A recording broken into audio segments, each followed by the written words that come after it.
أعوذ بالله إن ولي الله ولا حول ولا قوة إلا بالله بسم الله والصلاة والسلام على مولانا رسول الله. Monsieur le Président ñu ngi lay nuyu di nuyu monsieur les ministres waaye di nuyu suñu kilifa Cheikh Mouhamadinil Mountakha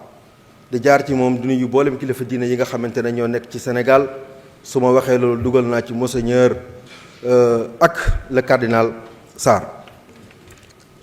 di wax nag abshiru yaa ahla Sénégal yéen peuple Sénégal man ngeen a am mbégte ndax nag yor am réew du rekk ay discours waaye dafa laaj parcours gàcce ngaalaama suñu kilifa le président Ousmane Sonko le président Bassirou Diomaye Diakhar Faye indil lañu discours bu dal xel waaye tànnal ñu ay kilifa yoo xamante ne discours boobu dinañ ko jële ci ay wax yóbbu ko ci ay actes yu factuel yu ku nekk mën a teg sa loxo bokk yi yéen sénégalais yéen ñi nga xamante ne yéen la ñu représenté li ñu dajale fii tey mooy ndey charte réew mi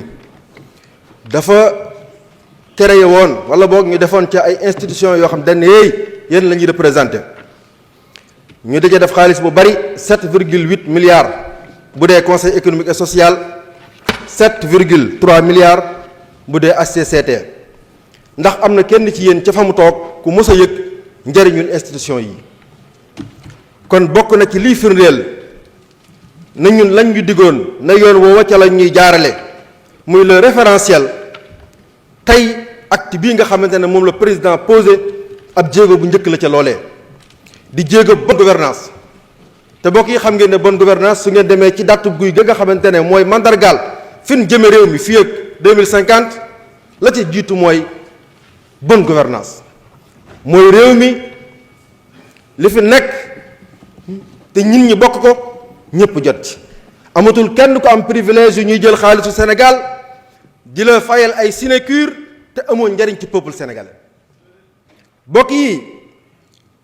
ñaari institution yi nga xamante ne moom la ñuy nasaxal tey te man Omar Bamba Diop ma fas yéene koo voté 77 milliards moom lay coûter Sénégal ci mandat 5 ans bu nekk 77 milliards nag ku ne xam na li mu mën a faj ci problème yi Sénégal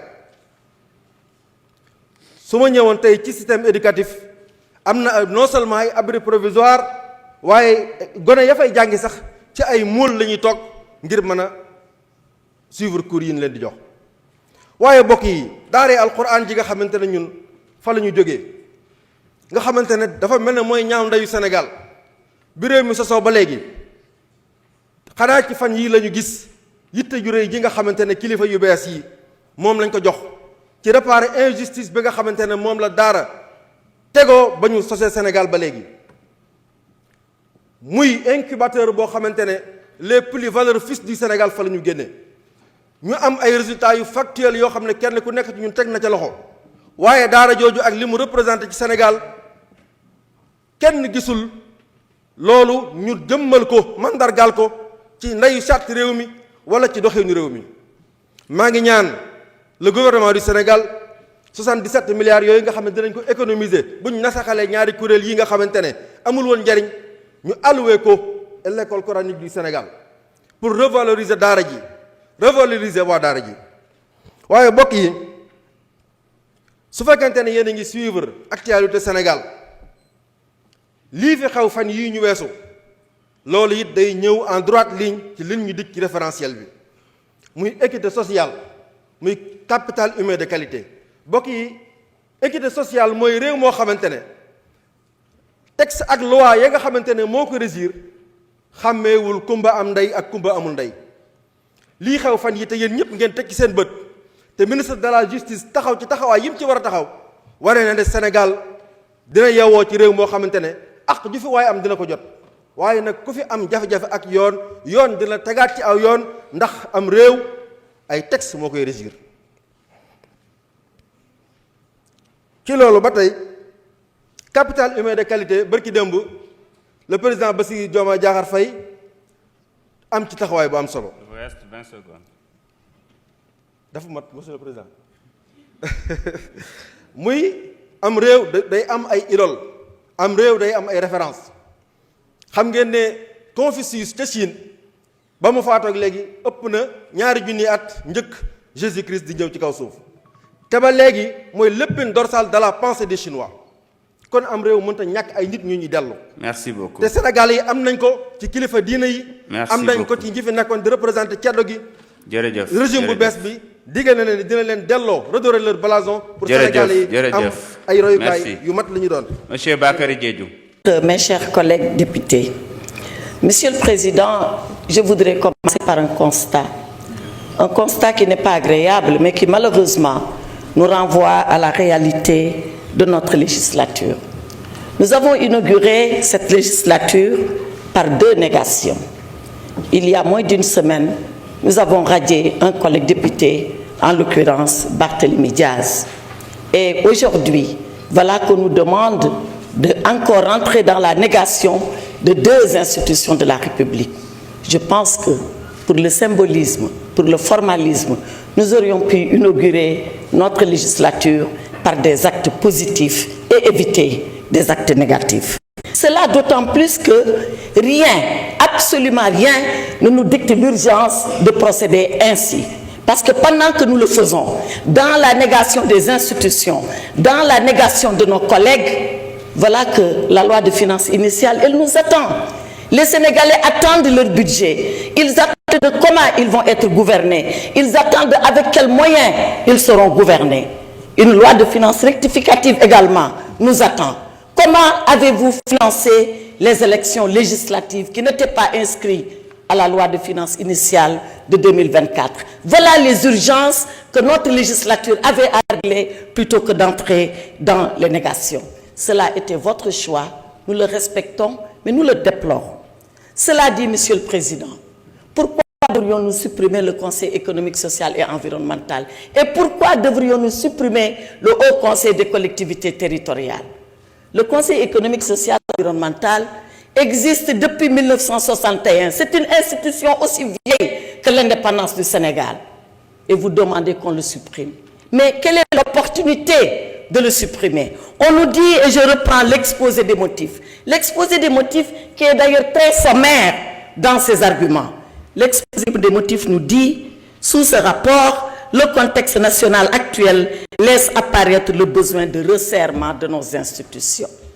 Besoin de resserrement. Il y a des institutions qui sont consubstantielles à l'État. Il y a des institutions qui sont vitales à la démocratie. Il y a des institutions qui sont tout simplement nécessaires pour le dialogue que nous devons avoir, les institutions et les citoyens. C'est le cas du Conseil économique, social et environnemental. Et on l'a dit ici du haut de ce pupitre, pour que je ne le répète pas. Je voudrais tout simplement reprendre l'honorable député Tafsir Choy. Qu'est-ce qu'il a raison de dire si le président, si le gouvernement pense que le Conseil économique, social et environnemental n'est pas nécessaire? Qu'a-t-il à recevoir les patrons? Parce que ce sont les patrons d'entreprise, ce sont nos capitaines d'industrie, ce sont les ordres professionnels qui dialoguent ici avec la présidence de la République et le gouvernement. Voilà à quoi sert le Conseil économique, social et environnemental. Et dans tous les pays du monde, dans toutes les démocraties du monde, vous retrouverez une telle institution. Le Haut Conseil des collectivités territoriales, qui est la chambre de dialogue, de discussion, de débat et de proposition avec les territoires. C'était le parachèvement de la loi de décentralisation de 1996. Tantôt on a parlé de ça, tantôt on a parlé de Haut Conseil, mais l'institution, elle est nécessaire. Alors, Monsieur le Président, je voudrais interpeller le gouvernement et lui dire que si ces suppressions-là sont nécessaires, qu'ils prennent ici l'engagement devant le peuple sénégalais que jamais ces institutions ne reviendront ici pour qu'on nous demande de voter sous une autre forme. Qu'ils prennent l'engagement solennel et devant le peuple sénégalais. Cela dit, j'entends ceux-là qui ont dit institution budgétivore. J'entends ceux-là qui ont dit ça prend de l'argent. Si seulement le gouvernement, avec la suppression de cela, entend faire des écoles, des hôpitaux, des routes, les Badianougor et tout ce qu'on a dit, le gouvernement n'a qu'à démissionner ici et maintenant. Parce que le propre d'un gouvernement, c'est d'avoir ses institutions et de conduire la politique de développement au profit des Sénégalais. Les deux ensemble et en même temps, comme l'a fait pendant 12 ans le président Macky Sall à la tête du Sénégal. Je vous remercie, Monsieur le Président. Président, merci. Monsieur le ministre de la Justice, merci de présenter ce projet bi nga xam ni ak mbégte lañ koy voté ndaxte dafa bokk ci bëgg-bëggu askan wi. am nañu fi waxu référendum foog naa référendum mooy laaj sénégalais yi seen bëgg-bëgg wala seen xalaat ci atum 2024 bi ñaari yoon def nañu lu mel noonu ci présidentielle yi laaj nañ sénégalais yi lan la ñu bëgg yox ñu majorité 54% tontuñu tontuwaale itam li ñuy voté tey parce que dafa bokkoon ci suñu programme barki démb donc ci législative yi laajaat nañ leen itam ndax ànd nañ ci suñu programme muy suppression lii itam lu ëpp tamit 54% ñu tontuwaat donc foog naa ni ñun ñii fi toog mat nañu pour supprimer lii nga xam ni moom mooy institution yi nga xam ni sénégalais yi seen bëgg-bëgg mooy ñu jëlee ko fi donc dinaa ko voté ñaan yàlla itam vote bi mu nekk loo xam ni dafay tax ba lii ci nga xamante ne moom la ci bébét président de la république mooy yëkkati fonds yooyu wàññi ko mu jëm ci askan wi ci anam yi nga xamante ne mooy anam yi nga xam ne moom moo gën. monsieur le ministre de la justice mënoo ñëw fii te laajuma la li nga xam ni moom la président waxoon jamono yële muy commission pour indemnisation des victimes ay kàddu yu mu yëkkati woon la ñu bëggoon xam fan ngeen ci toll ci loolu parce que victimes yi nga xamante ne ñoom ñoo fi jot a daanu ci at yi seeni waajur ak seeni famille bëgg nañu xam indemnisation fan lañ toll. waaye itam monsieur le ministre de la justice boo fi ñëwee itam dañuy profité ci waxtaan ak yow parce que accès à la justice dafa nekk lu metti torop ci citoyen sénégalais bi te tamit dafa cher parce que tey justice day tegu sa kaw te boo amul moyen jël avocat amaana doo mën a taxawal sa bopp nu mu waree loolu itam bëgg nañu gannaaw da nga taxaw ci réforme ak ci rénovation say service jóg ci bu baax a baax indi ci ay jéego ndax tamit sénégalais yépp am nañ droit am accès à la justice quel que soit leur revenu loolu itam bëgg nañu nga taxaw ci bu baax a baax ndaxte tey sénégalais boo gis rek sunu rakk yi bare nañ ci kaso yi te kuñ ci jàpp dañ naan la force reste à la loi ak nul n'est censé ignorer la loi mais may laaj la loi fan lañ koy jàngee parce que kenn du ko jàngalee école kenn du ko jàngalee ci jaare yi kenn du ko jàngale fenn donc naka la sénégalais bi mu nee xam loi bu fekkee loi bu dalee ci kawam dañ naan ko nul n'est censé ignorer la loi donc foog naa ni war ngaa mën yow ak les services di nekk ci éducation ak ñeneen fexe ba loi bi accès à la loi mu nekk lu yomb ba sénégalais bu nekk xam àq ak yelleefam parce que boo xamee si àq ak yelleef ci ngay mën a éviter délit yi ci ngay mën a éviter yenn yi parce que la plupart ñi ñuy jàpp dañu naan xamuma ko woon te kan moo leen koy xamal ak naka lañ koy xamalee loolu foog naa war na bokk ci réforme yi nga xam ne sa ministère war na ko indi ndaxte nag bari na lool suñu ay rakk yoo xam ni ñu ngi ci kaso bi te jàpp naa ni seen place nekkul foofu te bu ñu xamoon tuuti rek ci seen ay droit ak seen ay devoir xëy na dinañ doon éviter si ñi nga xam ne ñëpp tam ñoom ñoo ñu nekk di jàppale jamono ji ci liggéeyu parlementaire bu muy les équipes de l'Assemblée nationale di aussi encourager suñu collègues députés yi nga xamante ne yëpp ñoom ñoo fi nekk di wax ne on a l'occasion quand même ñun ñëpp ñu nekk des députés du peuple parce que Sénégal moo ñu fi indi la majorité écrasante mais elle n'est pas là non plus pour opprimer donc may invité suñu yeneen collègues yi képp koo xam ni indi nañ fi projet boo xam ni dafa nekk bëgg-bëgg askan wi c'est l'occasion de voter le projet de ne pas systématiquement dire non parce que àndoo ci wala parce que da nga nekk de l'autre camp parce que loolu ce n'est pas productif merci beaucoup. Monsieur le Président, Messieurs les ministres, chers collègues, je voudrais surtout intervenir sur la suppression du Haut Conseil des collectivités territoriales en tant qu'acteur des territoires. Si la suppression du HCCT répond à une logique de rationalisation des dépenses publiques, Monsieur le ministre, elle soulève également des questions cruciales sur l'avenir de la démocratie locale et de la coordination de l'action publique au niveau des territoires. En effet, le HCCT offrait un cadre d'échange entre les acteurs territoriaux. C'était également un cadre d'échange entre l'État et les collectivités territoriales. Je crois que si on doit réformer le HCCT, il faudra penser à créer un nouveau cadre d'échange. Peut-être on va me parler de pôle territoire, mais je ne crois pas que les pôles territoires puissent en tout cas servir à ce cadre. national entre l'État central et les territoires. Puisque les pôles territoires, c'est encore des partitions du territoire national. Donc sur cette question-là, je voudrais vraiment, Monsieur le ministre, que nous, maires, par ailleurs députés mais également maires, qu'on soit rassurés que si la HCCT est supprimée, le cadre qu'il servait pour un dialogue constructif pour l'avenir des territoires, que ce cadre-là, qu'on soit rassuré, que ce cadre va continuer à exister, même si on est d'accord qu'il ne doit pas être l'occasion de créer de nouvelles charges budgétaires. Ça, c'est ma première intervention. La deuxième intervention, c'est la réaffectation des ressources qui étaient allouées en 2024 au Conseil des collectivités territoriales. Dans le budget du Haut Conseil, j'ai vu qu'il était prévu, l'année dernière en tout cas, on a exécuté le budget des HCCT à hauteur de 7,8 milliards. Nous pensons que ce budget-là doit être réaffecté pour le développement des territoires. Puisque comme la HCCT, son rôle c'était la promotion des territoires, s'il doit être supprimé, je ne crois pas que les ressources puissent être réorientées vers d'autres secteurs que le développement des territoires. Dama koy wax ci wolof ma àggale ko ci wolof, monsieur le ministre, monsieur le président, chers collègues, 7 milliards u HCCT bi rationalisation bi d'accord naa ci. Je suis tout à fait d'accord avec l'honorable Guy Marius Sagna. Je crois que réew mi dañoo war a gën a sori bureaucratie, gën a sori théorie bu metti bi te dem ci opérationnel bi. boo demee ci réew mi 7,8 milliards mën na tabax 156 postes de santé bu nekk boo ko xaymaa ci 50 millions. Donc jàpp naa ne bu ñu supprimer HCCT sous réserve de créer un autre cadre de dialogue entre l'État et les territoires, lu amal njëriñ lay doon askan wi nga xam ne ñoo nekk ci territoire yi di dund ay jafe-jafe. Également monsieur le ministre, 7,8 milliards mën na defar 52 forages yu 150 millions. 52 forages yu 150 millions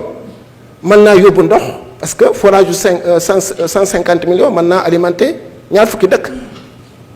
Donc 52 forages yuy servir ñaar fukki dëkk ngi toll ci junniy dëkk ak ñeent fukk 1040 villages budget HCCT ba na ko fournir ay dëkk ci biir Sénégal. Donc supprimer HCCT njëriñ lay doon bu fekkee ne dañu orienté waat koppar yooyu jëm ci territoire yi jëm ci forage wala ci santé wala ci école. Également 7,8 milliards, monsieur le ministre, mën na tabax 1114 salles de classe à raison de 7 millions par salle de classe. yaakaar naa ne loolu njëriñ dëgg mu ngi ci. waaye également 7,8 milliards mën naa yóbbu courant ci 156 villages bu fekkee ne village bu nekk 50 millions nga fa yóbbu ci courant. Donc pour toutes ces raisons là je crois que man de jàpp naa ne jël koppar yi nga xam ne moo nekk ci HCCT yóbbu ko ci territoire yi bañ am ndox am courant am santé am éducation ba doyal ñuy doog a ñëwaat peut-être bi créé lu mel moo ëpp solo leneen. Asalaamaaleykum wa rahmatullah. Merci beaucoup. jërëjëf président ci kàddu bi nga xam ne jox nga ma ko dama bëggoon sama kàddu bu njëkk féliciter jaajëfal gouvernement bi ci li ñu ñëw tey jébbal ñu ñaari projet de loi yi ndaxte jébbal bi ñu jébbal ñaari projet de loi yi li muy tekki mooy gouvernement bi ñi ci nekk ay góor lañu ndaxte gouvernement bi ñi ci nekk ñoo àndoon campagne ne ay at a ngi bu ñu askan wi dénkee réew mi bokk na ci fi ñuy jëlee réew mi mooy jëlee ko ci pàccoo bi nga xam ne moo fi nekkoon pàccoo alalu réew mi di créer ay institutions aussi inutiles que budgétivores xaalis boobu bi doon dundal ay politiciens ñu dugal ko ci askan wi muy dundal askan wi. Donc félicitations et bonne continuation au gouvernement. li ma ciy yokk rek mooy ndax gouvernement bi mu ngi xalaat yeneen institution yeneen agence yeneen direction yoo xam ne war nañ leen wala fusionner wala war nañ leen màbbal comme ni ñuy màbbalee tey ñaari HCCT ak conseil économique social et environnemental ndaxte rationalisation des ressources réduction du train de vie de l'État war naa mën a weesu ñaari institution yi waaye déjà c'est un bon début moo tax man bokk naa ci ñi nga xam ne dinañ voter ngir ñu màbbal conseil économique social et environnemental màbbal itam li nga xam ne mooy Haut Conseil des collectivités territoriales loolu mooy sama laaj bu njëkk monsieur le ministre donc bonne continuation ci jóge ci pàccoo bi dem résolument ci pencoo bi ak ci saytu alalu askanu Sénégal te mu dëppook ñoom seen intérêt naa voté ñu màbbal conseil économique social et environnemental ak HCCT ndaxte ñi fi nekkoon dañ fi bàyyi ay jafe-jafe yu rëy a rëy ba tey jii nii mu ñuy topp d'ailleurs c'est l'occasion wax ne buñ ko màbbaloon jamono ji nga xam ne moom la ñu indi woon fii loi yi xëy na dina am jafe-jafe yoo xam ne ba tey ñu ngi koy dund te mënoon nañ ko saafara ak xaalisu budget conseil économique social et environnemental ak HCCT damay joxe yenn misaal rek liggéeykatu feeraay yi depuis ay at retard de salaire arriéré de salaire tey jii nii ñu ngi toll ci 8 mois d'arriéré de salaire moo tax bi ñu waree tas ñaari institution yi yàgg na les volontaires du service civique national 7 mois d'arriéré de salaire liggéeykatu poste ñu fekk fi système boo xam ne depuis ay at ñeenti weer yu mujj ci at bi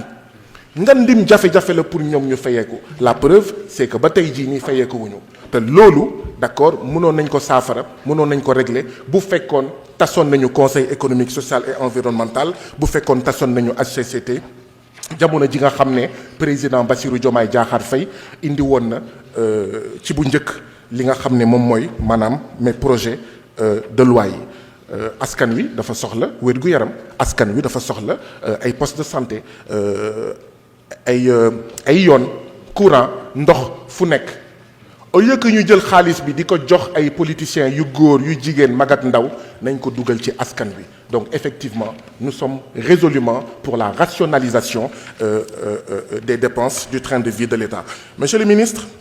kon dinañ voter li nga xam ne moom mooy ñaari projet de loi yi monsieur le ministre nga may ma profité ci sa teewaay ministre de la justice fan la dossier wu affaire u Mancabou Fulbert Sambou ak Didier Badji toll bokkoon na ci li tax ñu doon xeex muy impunité jeex fi transparence am fi affaire yi leer dossier yooyu fan ngeen ci toll monsieur le ministre de la justice les vérificateurs de la Cour des comptes nee nañ ñoom amuñu ay perspectives de carrière lan nga ci xalaat ndax am na li nga ci fas yéene def monsieur le ministre bureau 2 tribunal de grande instance bu Dakar askan wi nee na dañuy rang 5 heures du matin dem dugg 8 heures et demie dootoo amati ticket bu ñu la joxee ticket di nga toog ay weer balaay say document say pièce d'état civil nga mun ko jot ndax yëg nga ko ak lan nga ci fas yéene def jërëjëf bon courage bonne continuation